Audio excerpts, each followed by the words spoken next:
কবিতার খাতা না ডায়েরির পাতা, কোনটা শোনাবো বলো?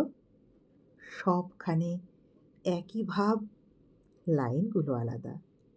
অনেকদিন ধরেই ভাবছি জমে থাকা কথাগুলো বলেই ফেলি। জানো, বলা হয় না, কে জানে লজ্জা না ভয়ে। জানো, ভালো লাগতে লাগতে কখন ভালোবাসা এসে অধিকার করে নিয়েছে সব। তাই অকপটে বলেই ফেললাম। আচ্ছা, যে বউটা মাঝে মাঝে তোমার গানের সানাই বাজায়, যে তোমার ধুতি পাঞ্জাবিতে এমন সাজায়, কে সে? তোমার আপন কেউ? যেন মাঝে মাঝে মনের ভেতর কাল বৈশাখী সব তোলপাড় করে দেয়। তখন সামলানোর জোর থাকে না। কতদিন যে ঘুমের ঘোরে এই সব নিয়ে বিড়বিড় করে বলেছি একা একা, জানি না। ভাবি, কেউ শুনে ফেলেনি তো?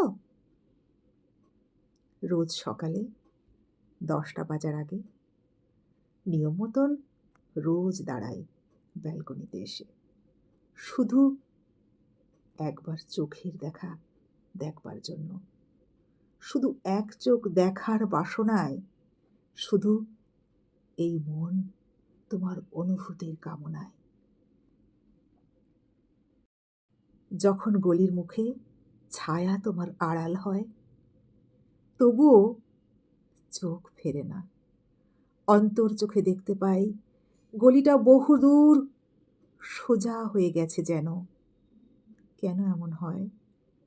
তুমি কি দেখেছ কভু পিছন ফিরে, কিংবা রাস্তাঘাটে লোকের ভিড়ে?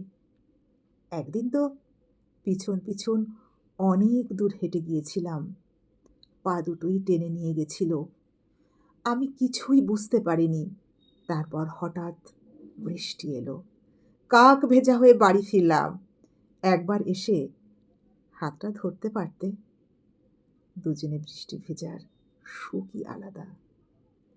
বুকের ব্যথা, মনের কথা। স্বরচিত কবিতা পাঠ করছি। নমস্কার বন্ধু। তুমি যাকে ভালোবাসো, স্নানের ঘরে বাষ্পে ভাসো, তার জীবনে ঝড়। তোমার কথার শব্দ দূষণ, তোমার গলার স্বর। আমার দরজায় খিল দিয়েছি, আমার দারুণ জ্বর। তুমি অন্য কারোর সঙ্গে বেঁধো ঘর।